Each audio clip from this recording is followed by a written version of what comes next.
On les voit évoluer en ville, à Mulhouse et à Strasbourg notamment, toujours aux mêmes endroits. Il faut dire que les skateurs manquent cruellement d'infrastructures adaptées à leur pratique, mais les choses commencent à bouger pour cette discipline qui va devenir olympique cet été. C'est le dossier de cette édition, il est préparé par Loïc Schaeffer et Eric Leinhofer. Ils se contentent de peu, les skateurs strasbourgeois. De la musique, ça c'est pour le cliché, et le parvis du musée d'art moderne, l'un de leurs rares terrains de jeu en ville. Félix Gadman skate depuis plus de 10 ans ici. Ce jour-là, peu de passants, mais la cohabitation reste compliquée. On a déjà eu quelques problèmes avec des passants qui ont un peu souvent la police parce qu'on leur est rentré dedans et qu'on s'excuse, mais les gens après ils disent qu'on n'a rien à faire là, qu'on gêne. Souvent c'est les problèmes avec les vélos ici parce qu'en plus ils ont installé une belle piste cyclable tout le long là. Un banc en pierre, un rebord pavé, le mobilier urbain exploité à fond. À Strasbourg pourtant, il y a un skatepark, celui de la Rotonde.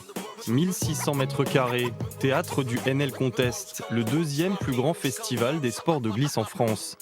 Festival axé sur le roller, la trottinette, le BMX et boycotté par une partie des skateurs.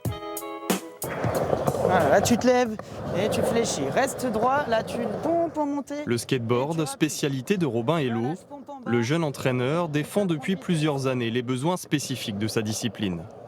Sur l'ensemble du skatepark, comme vous pouvez voir, c'est beaucoup et principalement des grosses courbes, des gros modules qui sont vraiment beaucoup plus adaptés à la trottinette ou au vélo par exemple, parce que dans cette discipline-là, ils aiment bien prendre de l'envol pour pouvoir faire des figures aériennes, ce qui est un petit peu moins le cas pour le skateboard. Une ville en retard. À Mulhouse aussi, le skatepark de Lilleberg, en fibre de verre, est très glissant et déserté. Ici, c'est à la gare qu'on improvise. En Alsace, le skate paye en partie sa liberté et trébuche par manque d'organisation. C'est une pratique libre. Elle est loin des clubs associatifs, des licences fédérales et tout ça. Et du coup, c'est difficilement comptabilisable. Donc on n'arrive pas à comptabiliser la pratique et du coup, par rapport aux institutions, il y a une espèce d'invisibilité de nos pratiques.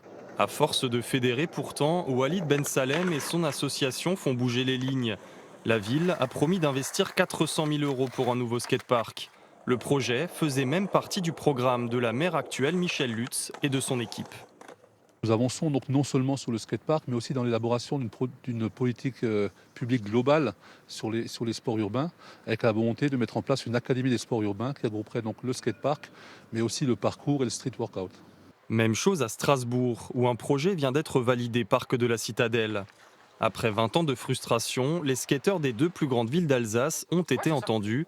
De quoi se réjouir alors que le skate ne cesse de gagner en popularité. Ça va skater après, un petit peu? Ou c'est un musée, tribunal? Dans cette boutique strasbourgeoise, les ventes de nouvelles planches ont doublé depuis 2 ans. C'est là qu'on voit vraiment que ça s'est démocratisé. On n'a plus seulement les habitués de toujours, on a aussi plein de nouveaux visages, et peu importe l'âge en fait, et le sexe aussi, parce qu'on a vraiment là de plus en plus de skate féminin et ça fait vraiment plaisir. Un art urbain qui franchit en Alsace comme ailleurs les obstacles de l'indifférence. Le skate sera pour la première fois aux Jeux Olympiques cet été à Tokyo.